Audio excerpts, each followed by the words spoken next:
You know, folks, there was a time when America was that shining light on the hill, and we were the shining example of what you were supposed to do, and everybody from all over the world used to want to come here. And there was a time when we were respected around the world, and our allies had respect for us, and we could work along hand in hand. Donald Trump has completely crushed and destroyed every bit of that. And now we have countries looking over at us and reporting on Donald Trump the way that we in the past, and still do, have reported on Vladimir Putin or Saddam Hussein. It's crazy how quickly our country has fell from favor in the world when you have your allies suddenly realizing, hey, we can no longer trust the United States. And to all of my listeners from other parts of the world, I appreciate your messages. I appreciate your kind words. I appreciate you realizing that not all of us are this insane. I appreciate you realizing that a mad, insane minority is what got the microphone away from all of us. And yeah, there's a lot of us that's to blame for letting that happen. But I really do believe that the majority of Americans at heart are good people. And I believe that the majority are against Donald Trump. It's just that when we have elections, the way that our system is set up and you have this loud minority that gets in there, then you wind up with them getting control of the microphone. We have to do everything we can and work as hard as we can to get that microphone back away from them and restore faith and trust in our allies. And it's really sad to me when I read a headline like this one over on MidasNews.com. But the UK suspends intelligence sharing with the US over the Caribbean boat strikes. The closest ally of the United States believes Donald Trump's boat strikes are illegal and will not cooperate. So, according to reporting from CNN, the United Kingdom has suspended intelligence sharing with the U.S. on narco trafficking due to concerns about repeated lethal U.S. military strikes on boats in the Caribbean, the British believe are illegal. This is a stunning development from the closest military ally of the United States and a major partner on intelligence gathering for the last century. According to CNN sources, UK intelligence in the Caribbean has for years delivered reports on suspected drug boats to the U.S. Coast Guard for interception and confiscation. British intelligence British intelligence has paused the partnership a month ago over concerns that the U.S. would use their reports to launch lethal attacks, which the UK considers illegal. So far, U.S. Strikes on a small craft in the Caribbean have killed 76 people. The Trump administration maintains that the craft are being used to smuggle drugs to the United States, but they have offered no evidence. UN High Commissioner on Human Rights, Volker Turk, has said that the strikes violate international law and the amount of extrajudicial killing of civilians.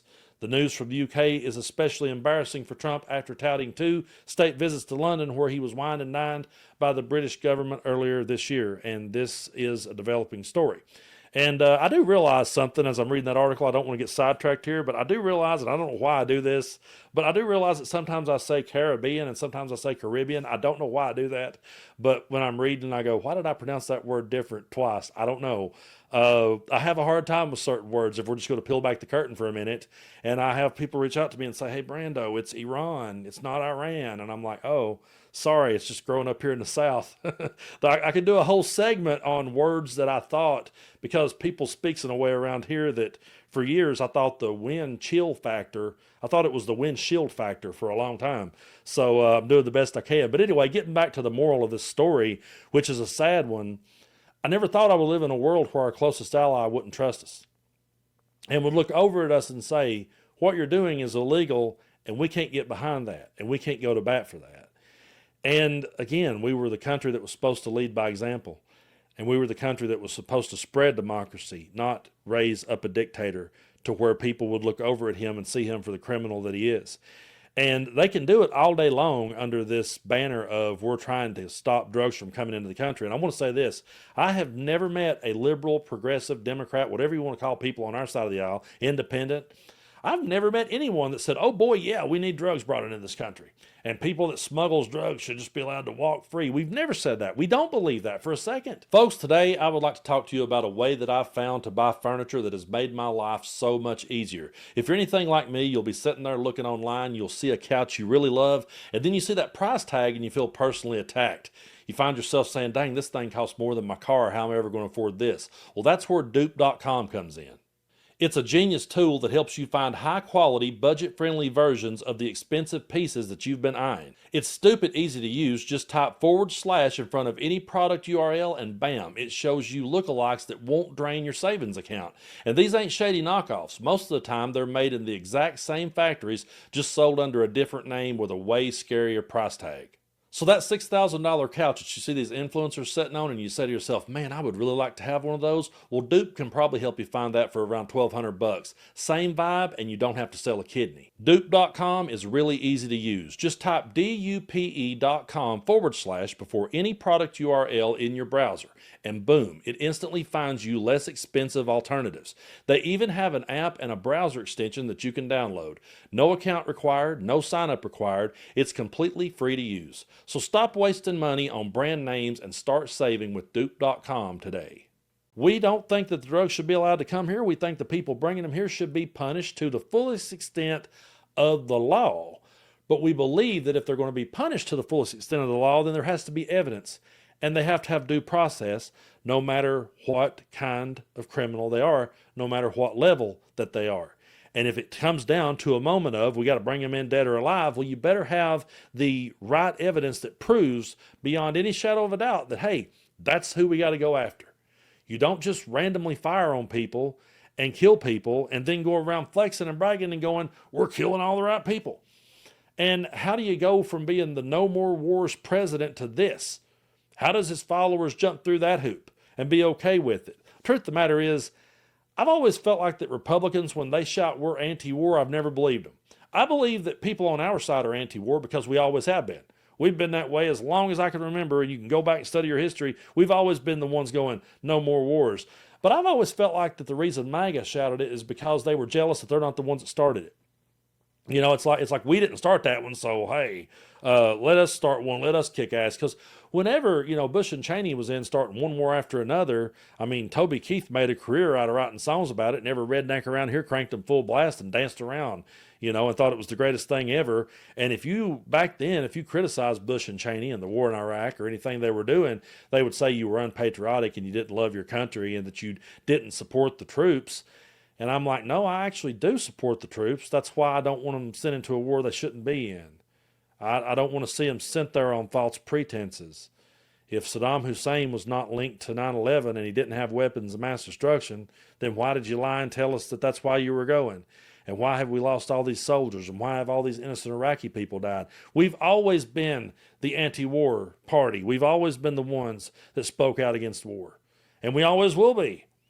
But MAGA, they just love to speak out on it when it becomes a cliche for them and they can find a way to bash our side. And by the way, when it comes to the war in Ukraine, Ukraine was an ally who was invaded by a dictator who was trying to steal their land, and we went to defend an ally. And then we got told that that ally was wrong.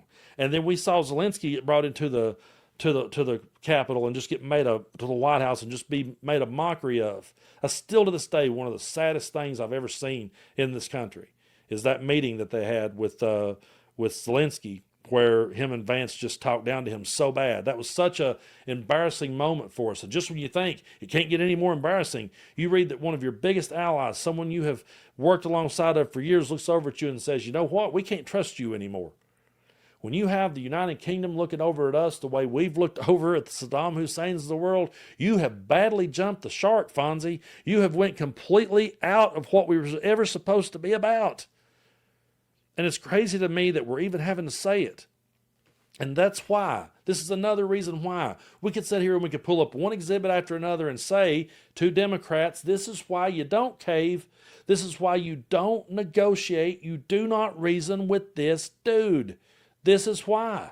Because he does not follow the rule of law. He doesn't follow the Constitution. He believes he could do any damn thing he wants to, kill all the right people if he wants to. And we're supposed to just sit back and be okay with that? I would not agree with Donald Trump on the topping of a pizza. I would not have the pizza with him. I wouldn't sit down and eat with him and think it was a flex. I wouldn't, because that's not who we are.